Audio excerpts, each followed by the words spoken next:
안녕하세요. 반갑습니다. 하나님의 은혜와 평강이 늘 함께하는 하루가 되시기를 바라고 기도합니다. 우리 마음을 모아 찬양 드리겠습니다. 슬픈 마음 있는 사람, 예수 이름 믿을 때에 주님의 그 크신 힘과 능력이 함께 하실 것입니다. 함께 찬양하겠습니다.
존귀하신 주의 이름 우리 기쁨 되도다. 주의 품에 안길 때에 기뻐 찬송 부르리. 예수의 이름은 세상의 소망이요. 예수의 이름은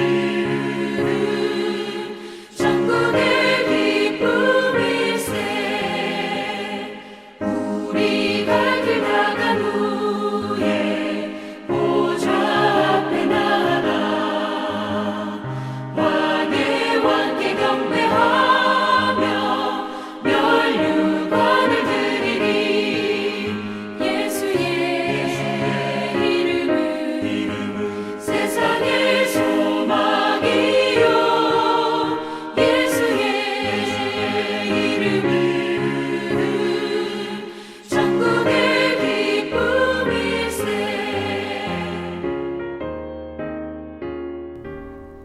이제 우리 함께 말씀을 봅니다. 오늘 말씀은 다니엘서 7장 1절부터 14절입니다. 1절 제가 먼저 읽고요. 한 절씩 교독하도록 하겠습니다.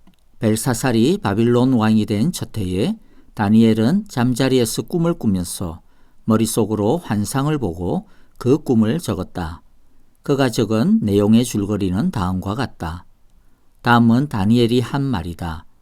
내가 밤에 환상을 보았는데 동서남북 사방에서 하늘로부터 바람이 큰 바다에 불어닥쳤다.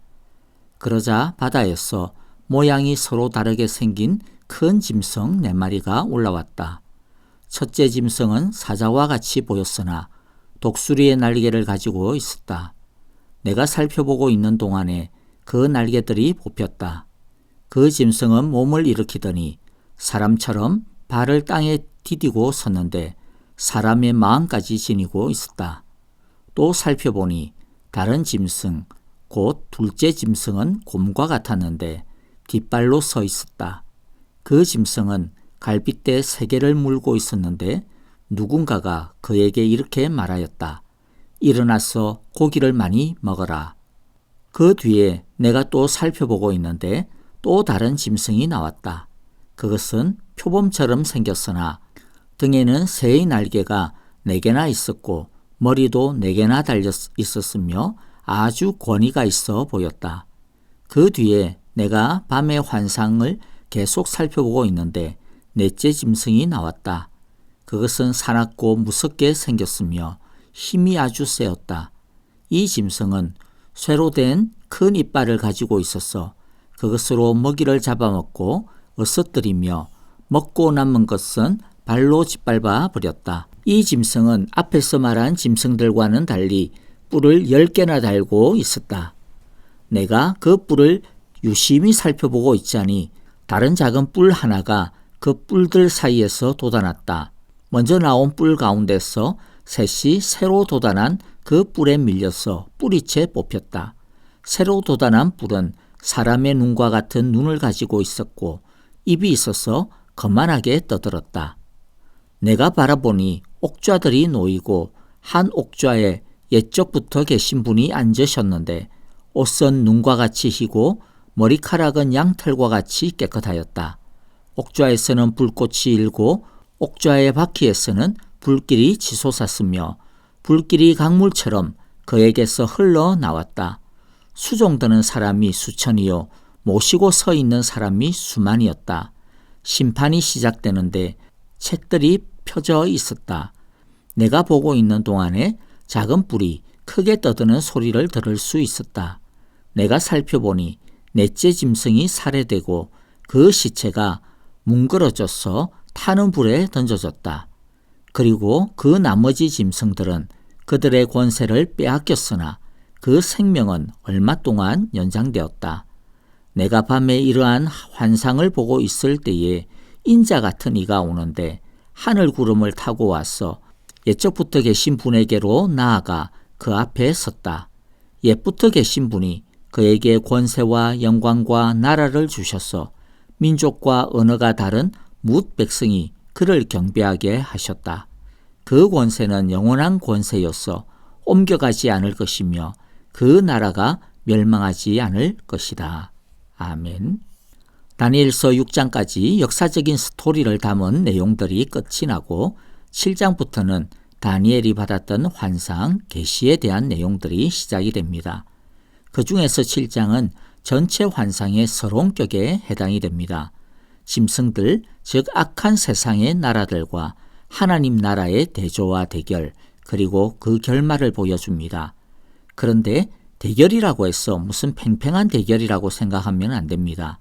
선과 악이 50대 50으로 팽팽하게 맞서고 때로는 하나님이 사탄에게 지고 그러다가 나중에 결정적으로 뒤집기 한 판으로 승리를 거둔다. 이런 식의 선악 대결을 생각하면 안 됩니다. 세상의 악은 하나님에게 게임이 안 됩니다. 그럼에도 불구하고 그 악은 계속 발악을 합니다. 자신들의 한계와 운명의 끝을 알면서도 악은 하나님에 대하여 계속 대항할 뿐입니다. 그러므로 우리는 악에 대하여 두 가지 사실을 가질 수 있습니다. 하나는 악의 집요함입니다. 그래서 악은 끊임없이 우리를 공격하고 호시탐탐 넘어뜨리기를 포기하지 않는다는 사실입니다.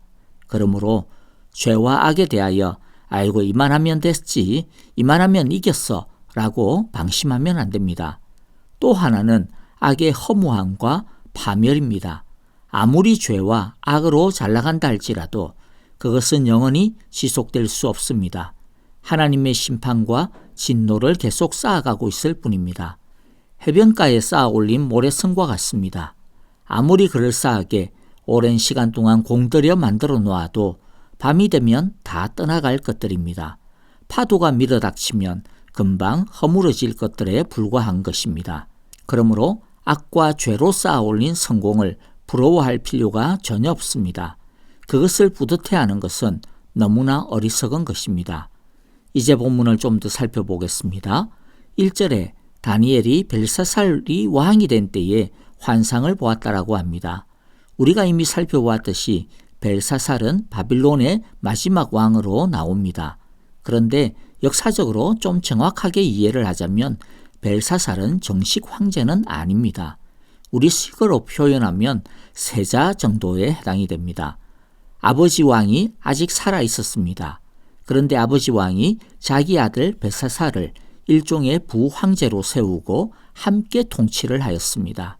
아버지 황제는 바빌론 성 밖에서 통치하였고 아들 벨사살은 바빌론 성 안에서 제국을 관리하고 있었던 것입니다. 어쨌든 이때의 바빌론의 상황은 메대와 페르시아 연합군에 의해 매우 시달림을 당하고 있었습니다. 정세의 급변의 시기였던 것입니다.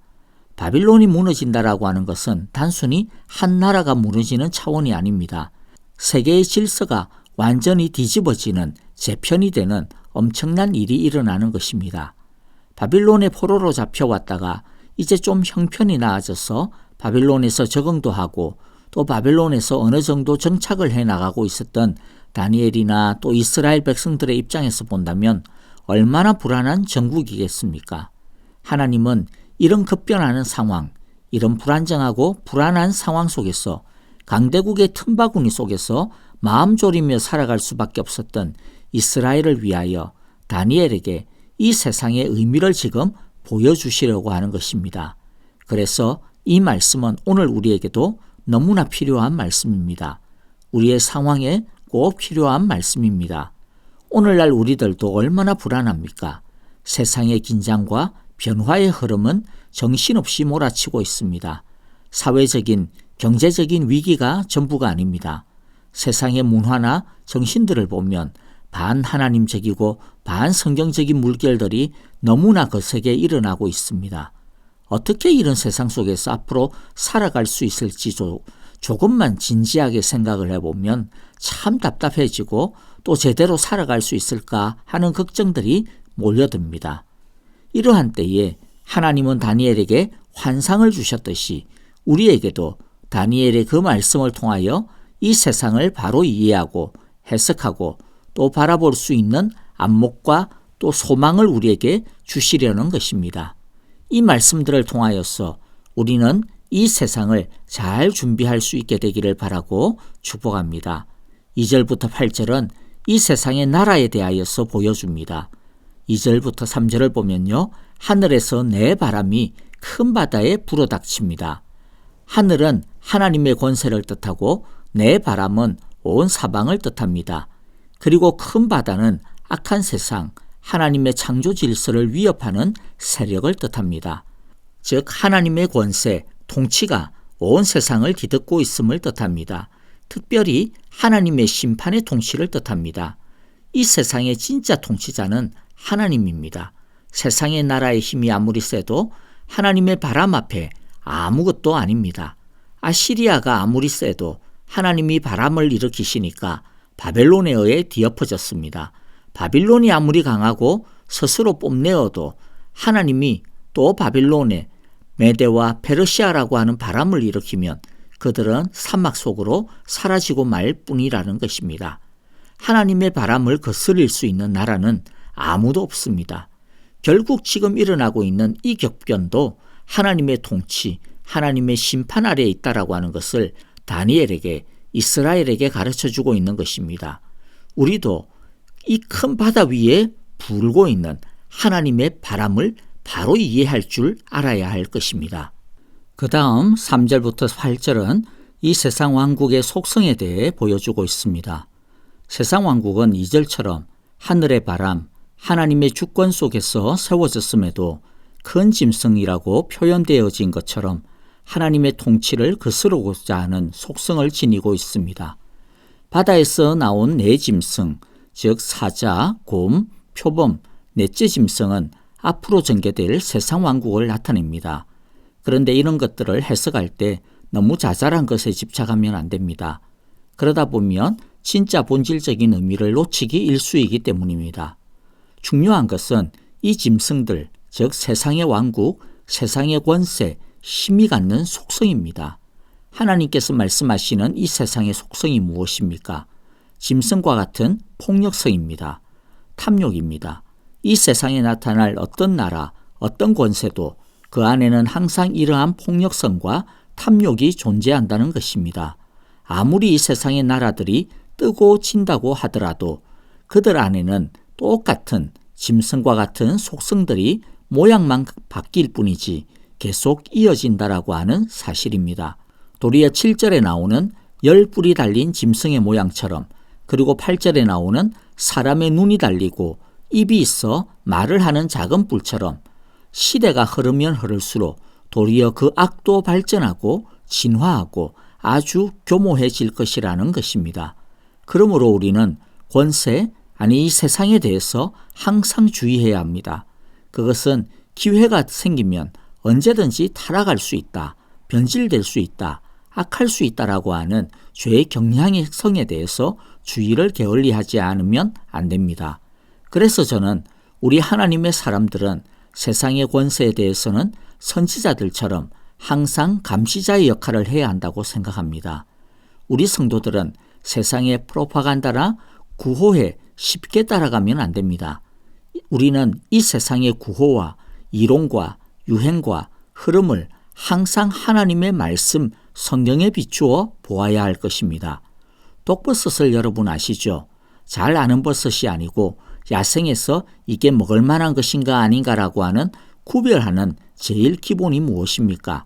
이쁘고 화려한 버섯은 거의 독버섯이라고 하는 것입니다. 혹해서 먹었다가는 황천으로 가는 것입니다.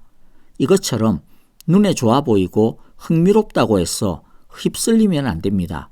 우리는 최신 경향과 그럴싸한 멋들어진 이론이 아니라 하나님의 통치 원리를 따르며 믿음의 길을 걸어가야 할 것입니다.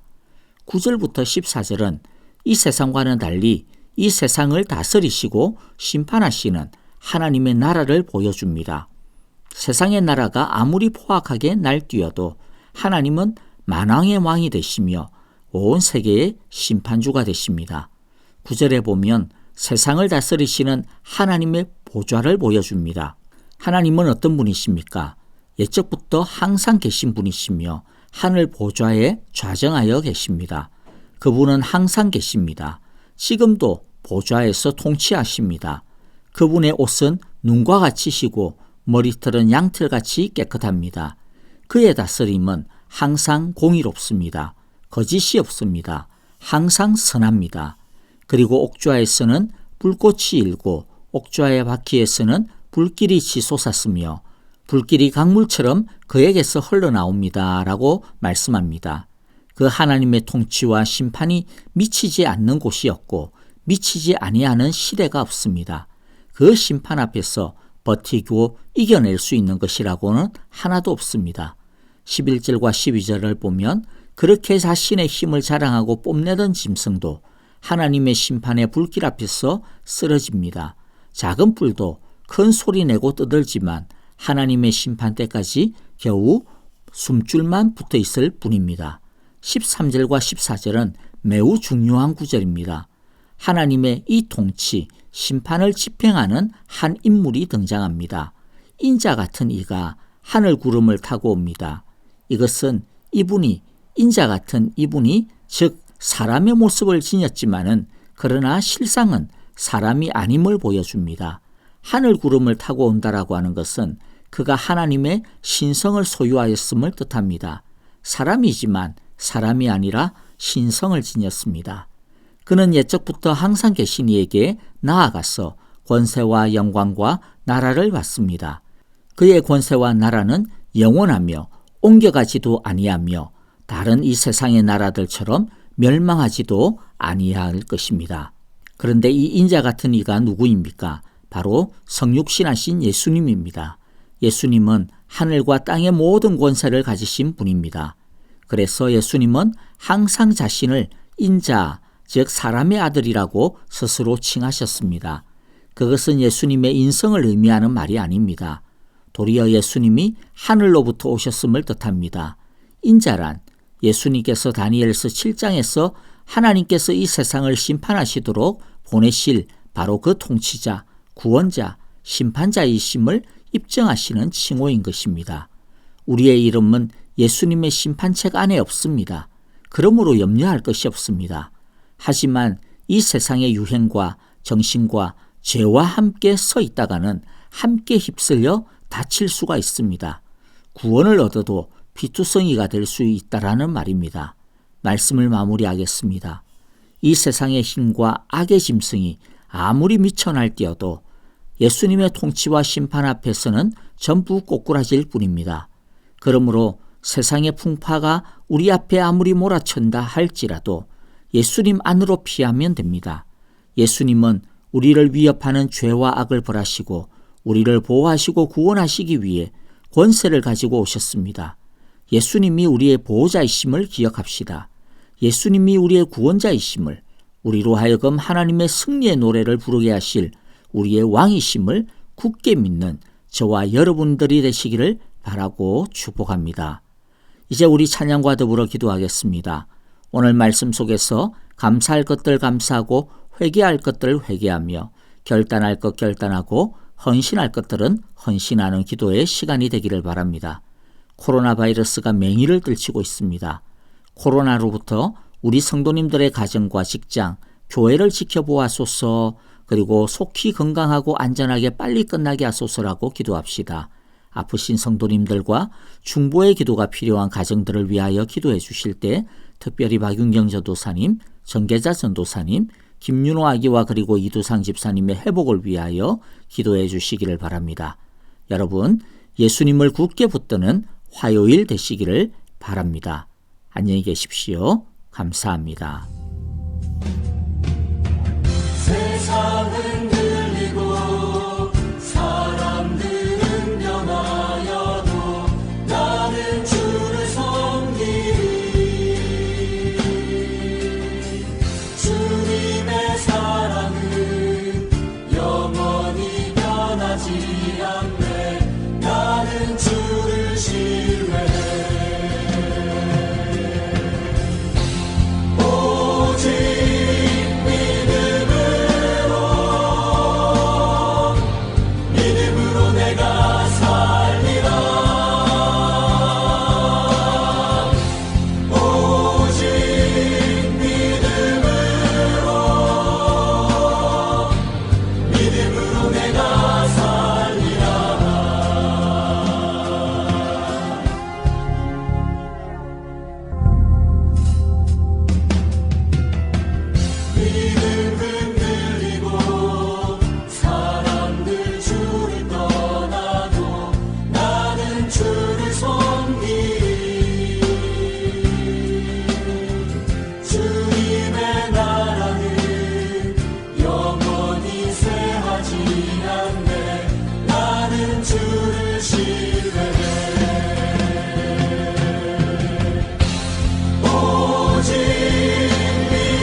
믿음으로 말미암아